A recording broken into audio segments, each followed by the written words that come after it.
What's up, guys? Back with another video. It's Thursday. The end of the week's almost here. It's Novembering outside, but we're on our way up to our job site for the day and getting another video in. Coming up, not this weekend, but next weekend, Black Friday weekend, come and see me at the Pokemon outlet at the Lee outlets in Lee, Mass. Friday, Saturday, Sunday. It's going to be a blast. It's going to be a good show. It was last time. I think it's going to be even better this time. So I hope I see all you guys there. And related to that, today I think we're going to talk a little bit about we're going to talk about comparative advantage, the concept of that, and how it relates to vending, and how different vendors should be figuring out what their comparative advantage is if they want to be successful. So comparative advantage, the concept of it is just the idea that, whatever you're doing as far as, especially in this instance, related to what you're doing for work, how you're trying to make money. One of the main assets you should try to cultivate is having some sort of advantage over your competition. That's what's going to set you apart from your competition.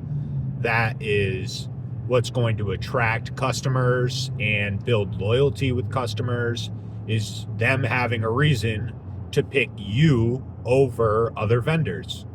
And there's a bunch of different ways that, you could have a comparative advantage over somebody. One of the main purely economic reasons that you might have a comparative advantage over your competition is you can source products for a cheaper price and therefore offer a better price to your customers. That's one of the main obvious ways that you could have a comparative advantage over your competition. But everybody's trying to have that advantage over their competition. And, even if you can source stuff for cheaper than your competition, you're still incentivized to sell it for the max amount that you can.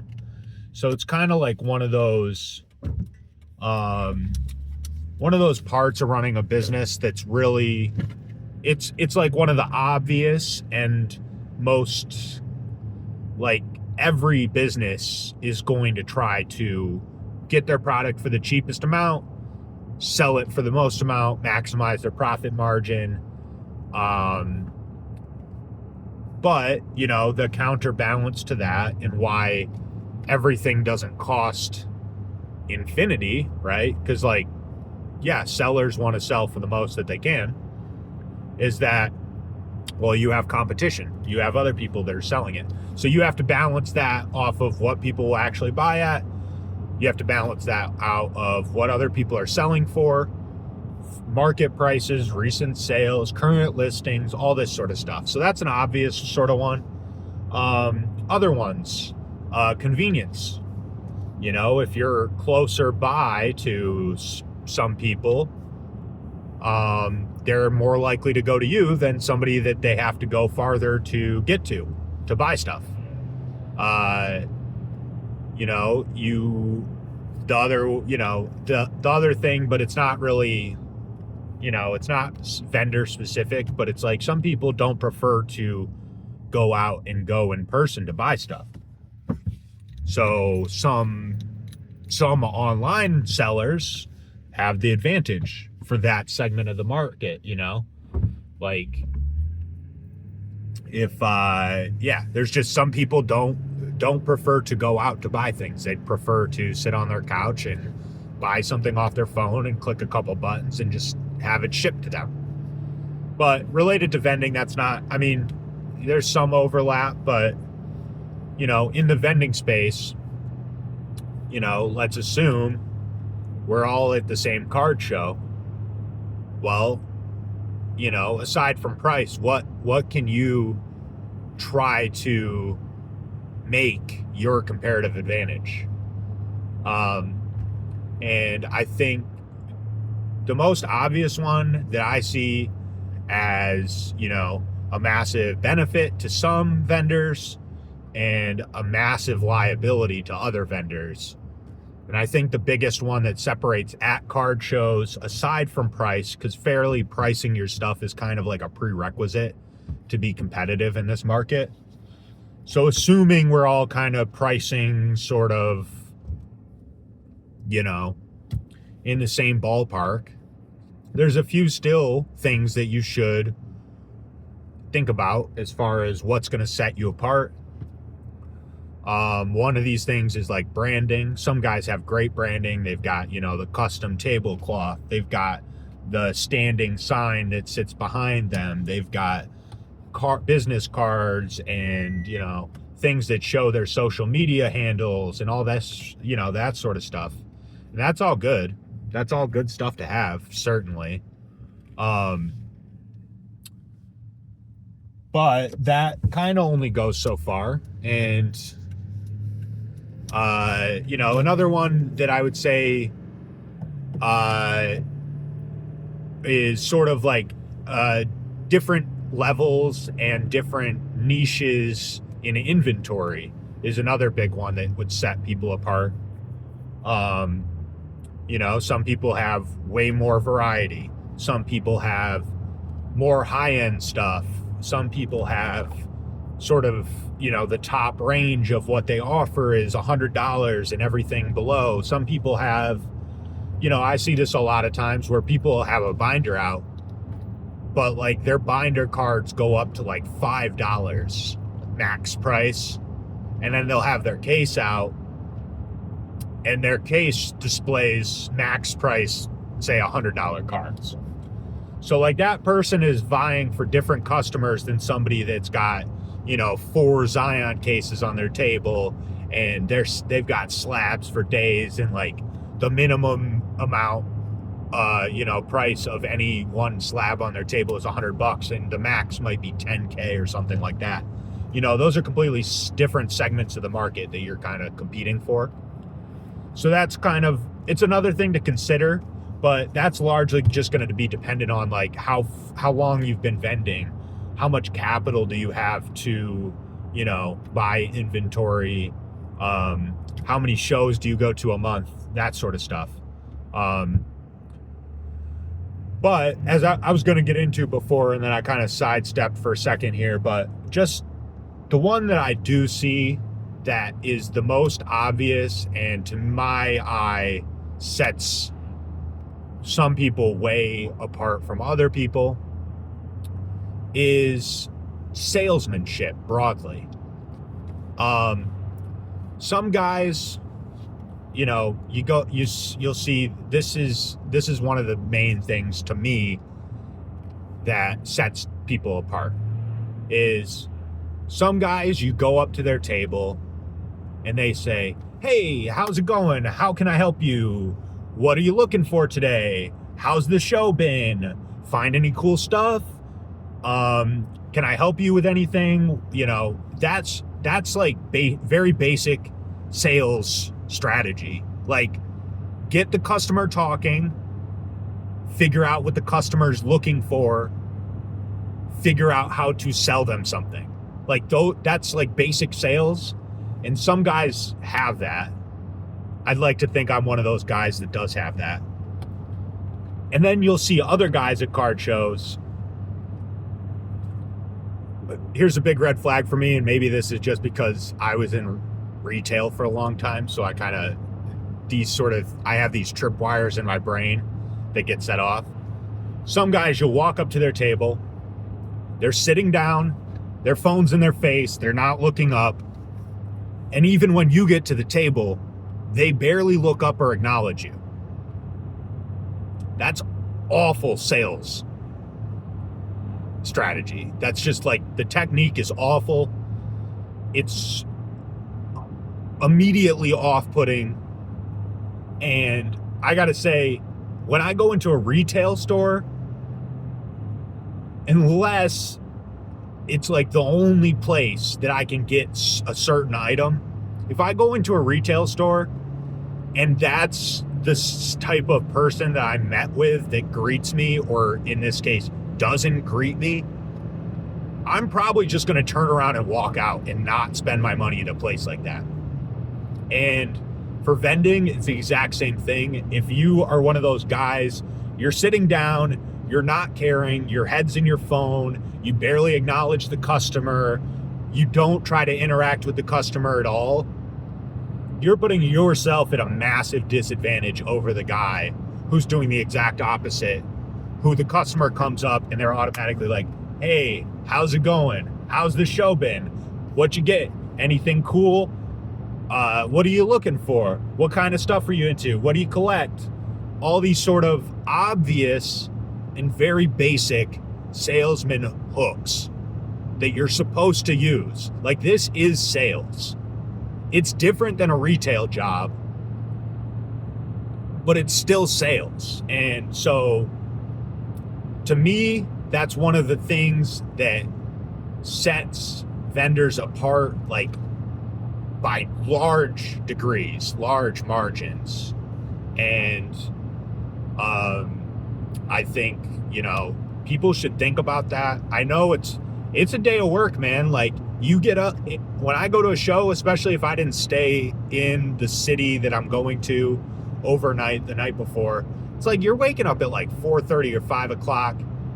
You got to pack the truck up. You got to pack your stuff up. You got to get it all ready. You got to hit the road. You're on the road for a couple hours. Then you get there. It's 7 o'clock or it's 7:30. You set up for 2 hours. Then you got a 6 to 8 hour day ahead of you. I get it. It's work, man. But if you're not going to do it well, then stay home. What's the point? If you're going to sit there and pretend like, or act as if every customer is like an inconvenience to you, don't be surprised when they don't spend money with you, man. Because like half the reason that people go to card shows is for the experience of a card show. The other half is sourcing good deals for collection pieces or resell pieces or whatever. So it's half economic. I would say literally, I think it's half economic and half experience, half community, half interacting with people that are interested in the same hobby as you.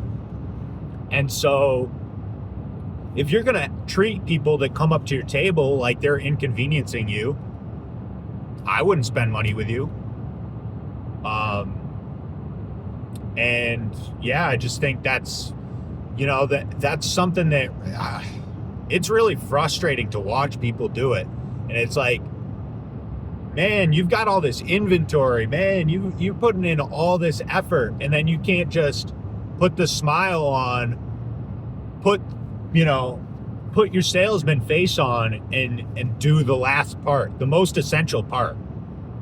Like, run an online store if salesmanship isn't for you. Like, there's no salesmanship involved there. Take pictures, post it, get dinged for 15%, whatever, as long as you can source under 85%, you'll make some profit. Good, do that.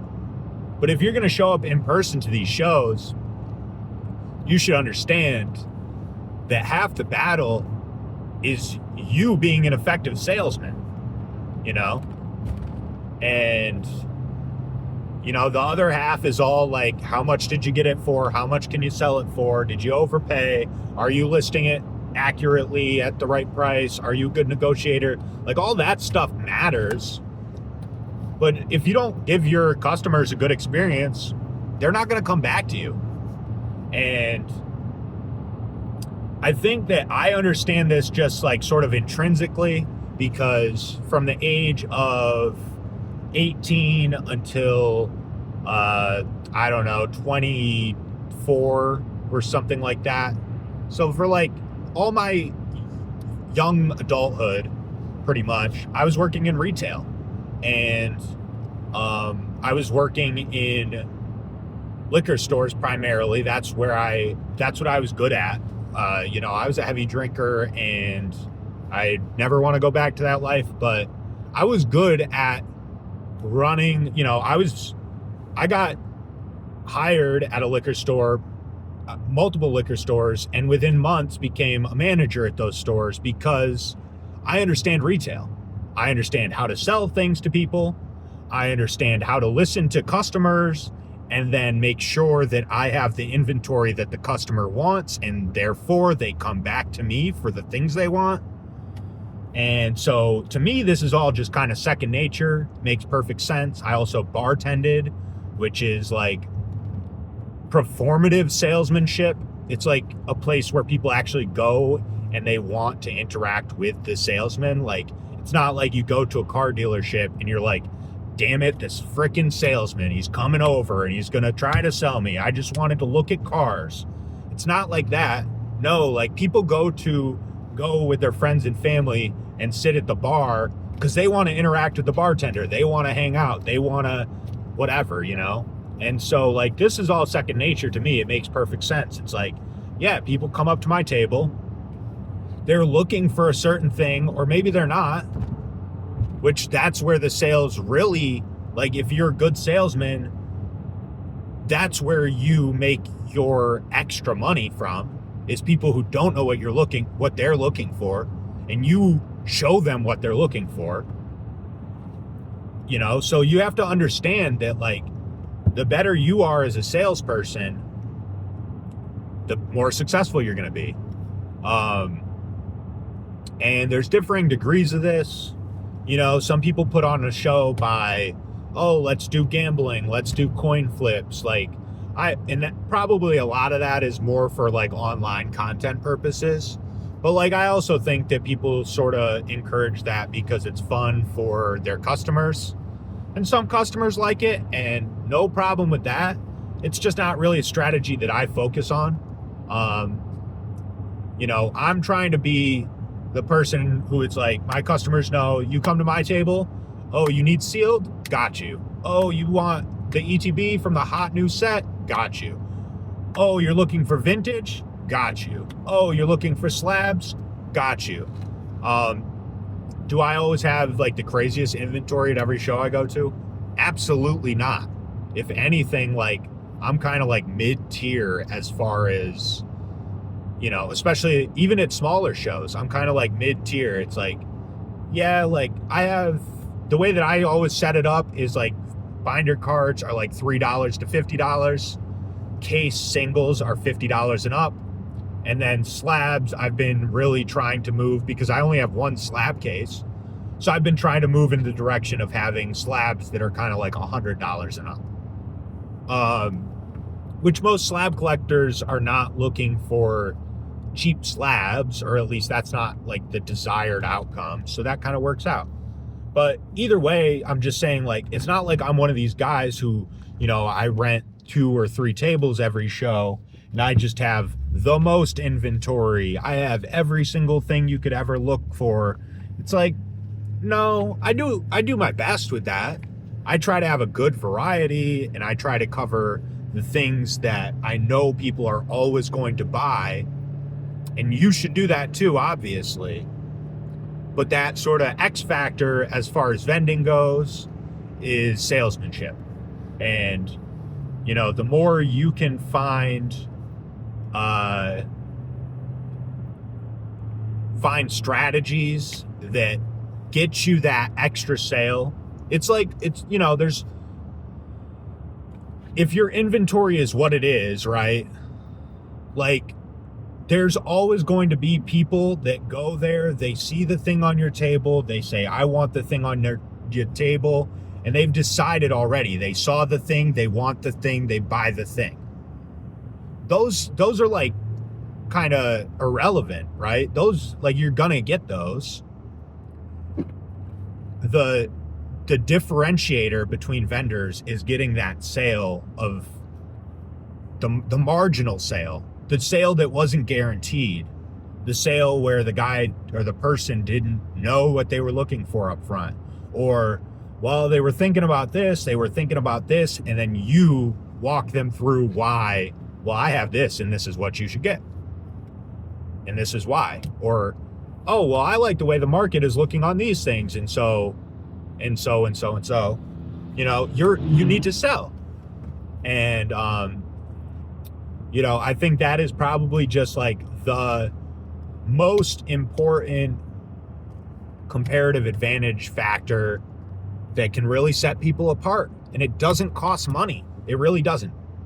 Your effort, you know, is what makes the difference when it comes to salesmanship.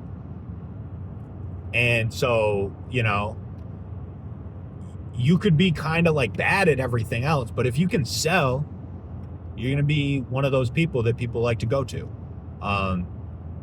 So yeah, I would just think about that. And, you know, I've never even read a book on salesmanship. It's not like I can't recommend a book on it.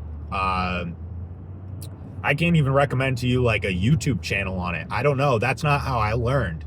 I learned from years of being at retail, and, you know, the way to learn, in my opinion, is listen to your customers. What do customers want?